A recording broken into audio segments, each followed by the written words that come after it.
All right, hey, guess what? I'm going to send some magnetic energy to you. You're going to love it. It'll feel really good, and if you touch him, he'll feel really good. He'll feel really good. And if you touch it all the way, the guy down at the end, if you hit him, it'll feel so good, he'll pass out. Really? Yeah. Whoa.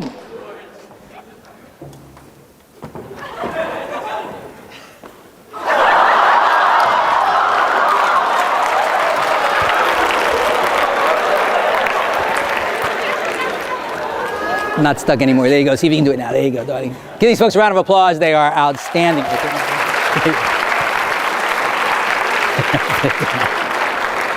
Face down in the dirt. All right, only the person whose shoulder I'm touching, eyes wide open, the count of 5. Wide awake, 1, 2, 3, 4, 5. Whoa, wide awake. Was it good for you? There we go. All right. Could you all try to straighten your chairs out just a little bit if you don't mind? That'd be great. Excellent. Round of applause. These guys are outstanding. Okay, we're having fun and games with this, but are there any serious questions about this in terms of... Yes, sir. Have you ever hypnotized yourself or been hypnotized by a cult? Have I ever hypnotized myself or have I ever been hypnotized by a cult? Me? By a... Oh, a colleague. Oh, I'm so sorry. Of course, you know, as you learn it, many of the training programs that you go through, at least when I did this in the 70s was coming up, you would participate in all kinds of inductions, but there is a paradox. The paradox is that the hypnotist is typically notoriously hard to hypnotize. Why? Because they are so conscious of what's going on. Now, I've been doing this for years and years, so it's very smooth and it looks like I'm just kind of dancing along, but buried in all of this are some hypnotic messages. For example, you may or may not have noticed how I touch their shoulders. This is a very clear suggestion as to who's controlling the situation. If you ever take a job, it's okay for the boss to walk up and say, I heard you did a good job, you know, no problem. How many of you would feel comfortable walking up to the CEO or the president saying, you know, how are things going in the company? You know, you can't really touch. It's the person who touches sends a clear unconscious signal as to who's guiding the situation. There are certain pacings that are going on. For example, if you notice, it's called pyramiding of suggestions. I always say what's going to happen. I give them a time to develop the suggestion, and then I target it. In a moment, your arm's going to get stiff and rigid. 3 more stiff, 2 stiff, 1 now it's stiff. It's called, you know. So I do it so fluently because I've done it for so long. But I'm also very aware of it. Now, there's a vagary of unconscious learning. If you become aware of that, it destroys whatever unconscious effect it may have. There's an old trick, an old joke. It's called a schemata. What does J-O-K-E spell? What does P-O-K-E spell? What do you call the white part of an egg? The white part's called the albumin. It's the yellow part that's called the yolk. Now most people fall for that the first time they hear it, but they never fall for it again for the rest of their lives.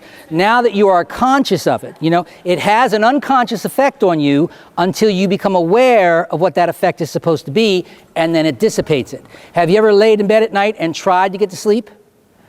You know, when I was a kid, I was fascinated. For a couple nights, I laid in bed. I wanted to be aware of falling asleep. Worst thing you could possibly do. You can't be aware of an unconscious process. It destroys it. So, to finish answering your question, yes, earlier in my life, I have been hypnotized, but were someone to try to do it today, it would probably be very difficult because I am very aware of what the phrasings are and what the techniques are. All of these has subtle cumulative effect that probably would not affect me as much simply because I'm so aware of it, if that answered your question. So becoming conscious of an unconscious process tends to destroy it. I can't see it with your hand up, but you're in the shade. Is that a man or a woman? I apologize. Yes, you're totally in the dark. It could be anything.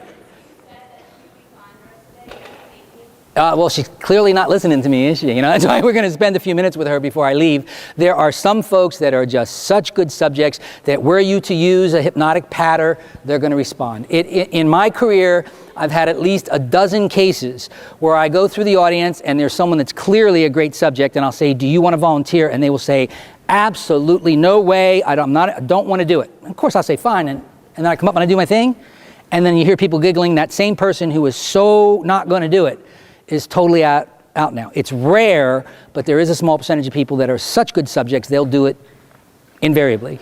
They're known as somnambulistics, and they comprise roughly 2.14% of the population. Anyone else? Yes, sir. If you're trying to hypnotize somebody and you tell them to go to sleep and you tell them to respond to something by only your voice alone, if somebody else's voice is similar, will they generalize that and actually do the action that It's a good question. What the gentleman asked, and it's a very good question, if I were to hypnotize someone and say that only the sound of my voice, that they respond only to the sound of my voice, and if someone came up with a similar voice to mine, would they respond? It would depend on the subject and how similar they thought it was. If they thought that they were hearing my voice, they would respond. Although, when you get into the somnambulistic range, and you know, in all honesty, there's 2 or 3 up here that could do this, but if you find a really good subject and you work with them long enough, you develop what's called a rapport. They pick up on your breathing patterns, your choice of words, tone of voice, speed with which you speak, a whole series of cues. On more than one occasion, I've had a really, really good subject, and you can hypnotize them and tell them that they will stay asleep until they hear you snap your fingers like this. And then you get everybody in the room snapping their finger, and the hypnotist walks to the back of the room, you know, raises his hand and snaps it once, and they pop out. I've seen that. To be that focused, that they can actually pick up on the differences between someone snapping their finger.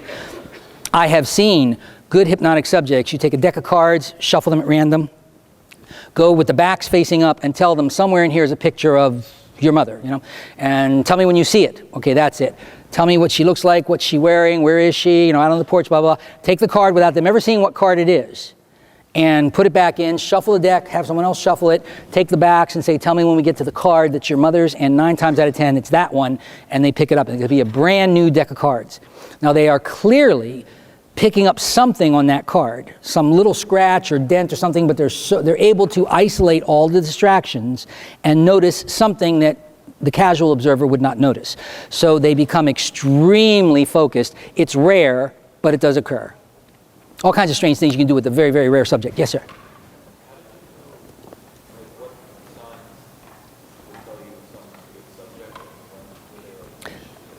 How do you know when someone's a good subject and when they are initially hypnotized?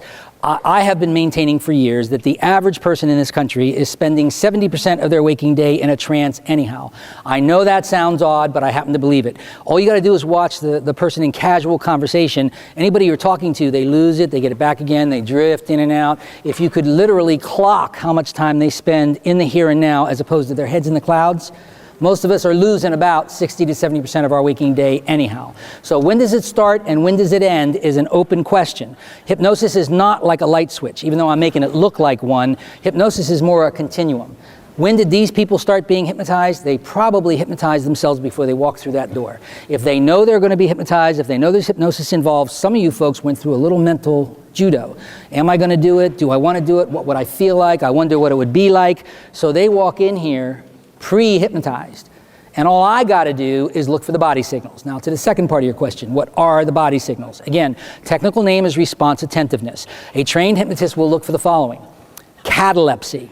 A person who's totally focused does not shift or jerk around in the chair. They're not readjusting their weight. They're not, I mean, we have this on video, and if you ever see the video, when these folks are in the trance, you can sometimes fast forward the video, and that's when it becomes startling because nobody moves. You can see they're breathing, and that even becomes in unison. But they're not shifting, they're not fiddling, they're not scratching their hair, they're not readjusting their weight. You see them. Some people get so cataleptic, they topple over and don't do anything to right themselves. So you look for catalepsy, you look for an ironed out facial expression. If their eyes are open, you're looking for what's called a slow or a reflective eye blink as opposed to a rapid and a conscious eye blink. The breathing patterns will be very regular and deep as opposed to an irregular, conscious breathing pattern. There's no gritting of the teeth, there's no tension in the body. Think about it. Last time you saw a person daydreaming, what did you see? I mean, didn't you? Well, that's the look that you learn to recognize. And again, you do it as long as I've been doing it, you do it without analyzing it. There's one, there's one, there's one, there's one. You don't really sit back with your checklist, but in order to get to that point, I did at one point have to go through a checklist. Because some people want to be hypnotized. Some people are like, take me, take me. You know, I mean, they're clearly not responding hypnotically. They just want to experience it so much that they've stuck their arm up in the air. That would not be a person I'd want to bring up on stage, particularly not risk money with.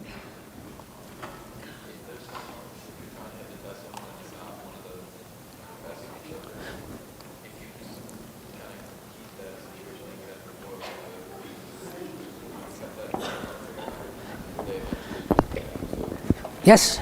To answer the gentleman's question, because it's a good question, if you took an average subject that wasn't as particularly good as these folks and you did it over and over again, would they eventually become good subjects? Absolutely. This is a practice effect. Very famous statement coined by a psychologist named Clark Hull. Hypnosis is a habit phenomenon facilitated by practice. The more you do it, the better you get at it, just like anything else. This isn't voodoo. This is just a learned response state that you really can practice, which is why if you did not end up here, don't say that I can't be hypnotized. Chances are, statistically, you very much can be hypnotized. And the more you do it, the better you're going to get at it. One more question, then we'll wrap it up here. Yes, ma'am. How do you know when they're faking and when they're not? Well, if they're untrained, there's lots of ways to tell. In other words, if they're gritting their teeth, if they're moving around, if the eye movements will tell you. However, it has been demonstrated quite clearly that a trained person, if you sit down with just a few minutes with a person and say, this is what a hypnotized person does. You know, you don't want to be moving in the chair. You want that slow, regular breathing. Don't grit your teeth. If you train them how to do it, even the best, most skilled hypnotists can be fooled. So, you know, I especially when I bring people up to risk money, I'm assuming they've not had training, but were someone to have even minimal training, were most of you, since what I've told you, to come up here and try to fake me out, you would probably succeed. Even the very best hypnotists can be faked, can be fooled, if the person knows how to fool them. Anything else? Yes, ma'am. Hi, my name is Christina. Nice to meet you. Well, it's a pleasure to meet you, Christina. How are you? Very important question. At what age did you decide to become a motivational speaker, and what type of mindset did you have to automatically have in order to become as successful as you are now? Okay, appreciate it. All right, thank you for the question. I don't know if you all heard her question. At what age did I decide to become a motivational speaker, and what kind of mindset do you have to be one? I'll answer the second question first. You got to be crazy. And the first question is, if you want the truth, in 1980, I moved to the Hawaiian Islands, and I was living out on a very remote part of the Hawaiian Islands. Prior to that, 1976 through 1980, I was a hypnotherapist. I had always had a fascination with hypnosis. When I got finished doing what I was doing, I went into private practice as a hypnotherapist, mostly stopping smoking, weight control, etc. I moved out to a very remote corner of the Hawaiian Islands. There was no electricity, no telephone, no public water. It was extremely remote, and there simply was not enough of a population to maintain a private practice for smoking and weight control. So I decided, almost by desperation, that I would start talking to sales groups to see if they would hire me to train some of their salespeople to use the technique to get more motivated. So I kind of got in it indirectly, almost by financial necessity. But I've always had a skill in public speaking. I've always loved it. I've always enjoyed it. And you know, once I found that I could do it very, very well, I've been doing it ever since. It is a key, I believe, to being successful. I think it was Thoreau who said, most men lead lives of quiet desperation. I have never had that problem, and I'll tell you why I think that's the case. I really, really enjoy what I do. I find what I do fascinating, interesting, totally different each and every time. And as you approach your professions in life, I would not approach it as the job or the profession that's going to make me the most money.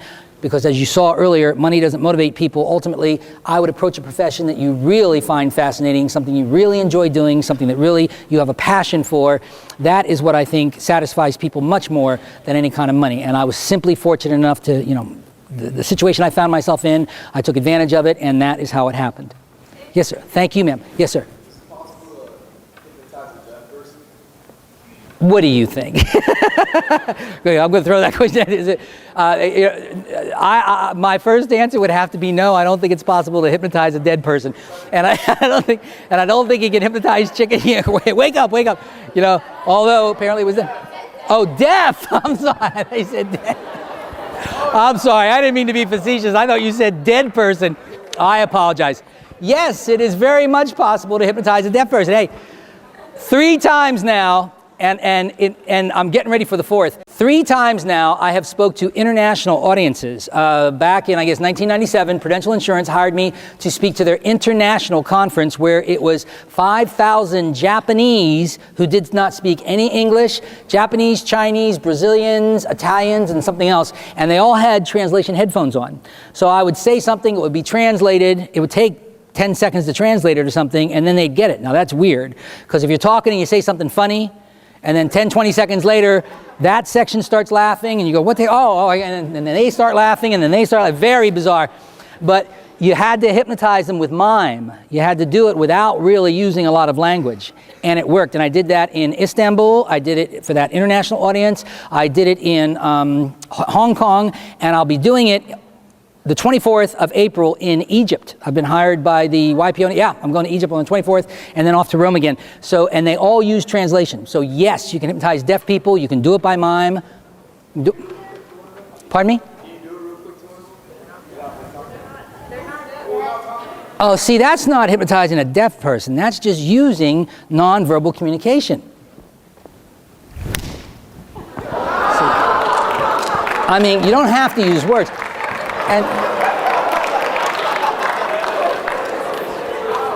And I have been doing that. That's another thing. I have been doing that the entire presentation. Breathing deeply. If you watch, I mean, as I say, there's all kinds of things going on here that you may not be watching. I'm sorry, sir. If you hold that, I'll answer it afterwards. I've been given the signal. I got 5 minutes to get off stage. So what I need to do is wrap these guys up. I need to unwind them. I want you all to listen very, very carefully, especially the person sitting out in the audience, as I count backwards from 3 down to 1. As I count back from 3 down to 1, every suggestion that I gave to you while you're sitting up here is going to be totally and completely removed. I repeat, every suggestion I gave while you were up here or out in that seat going to be totally and completely removed. Still drifting very, very deep asleep, but when I reach number 1, all the suggestions I gave are back to the same before you walked in here. 3, going deeper and deeper. 2, more and more relaxed. Every suggestion erased. 3, 2, and 1. Deep asleep now, very deep. Beautiful. Excellent. I got one more from this phone.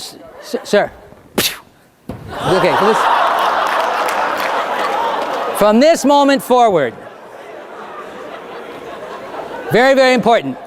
From this moment forward, you and you alone are in total control of this state of mind. I'm going to say that again. From this moment forward, you and you alone completely and totally control this state of mind that you are in at this moment. You control this state of mind. You're going to discover that you can easily get back to this wonderful state of focus and relaxation whenever you want, wherever you want. You're going to be able to give yourself suggestions just like I gave you, but the suggestions that you give yourself are going to be even more powerful than any suggestions that I could give to you. You completely control this state of mind. Very important suggestion. Let it sink into the very deepest part of your subconscious where it will do you the most good. Now in a moment, I'm going to count from 1 to 5 and wake you up, and you're going to feel absolutely fantastic in every single way. As you awaken, you will feel rested, refreshed, clear-headed, and focused, especially the person sitting out there in the audience. By the time I reach number 5, you are wide awake, focused, energized, completely out of hypnosis, and completely in control at all times. 1, your body's starting to wake up now. Feel that happening. Your body is charging with relaxed, refreshed energy. 2, you can sit up now. Your eyes are opening. 3, your thoughts are clear, sharp, focused, and precise. You feel absolutely phenomenal. 4, you are waking up totally refreshed, invigorated, wide awake, feeling better than you have felt in weeks and weeks and weeks. Wide awake, wake. 1, 2, 3, 4, and 5. All of this applause is for these guys. They were so much fun. Thank you so much. Thank you. I'm down to my last 30 seconds. Let me just make a closing comment. This was or is my 10th anniversary of doing this, and this was brought about for one reason and one reason only, my devotion to Miss Gilbert. She is a wonderful, wonderful human being.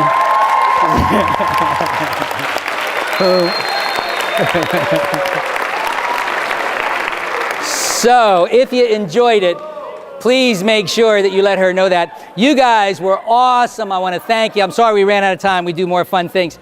But good luck to you all. Good luck to you folks. Have a great year, and good luck in your futures. Thank you so much. Good luck to you. Good luck to you, sir. Thank you. You were wonderful.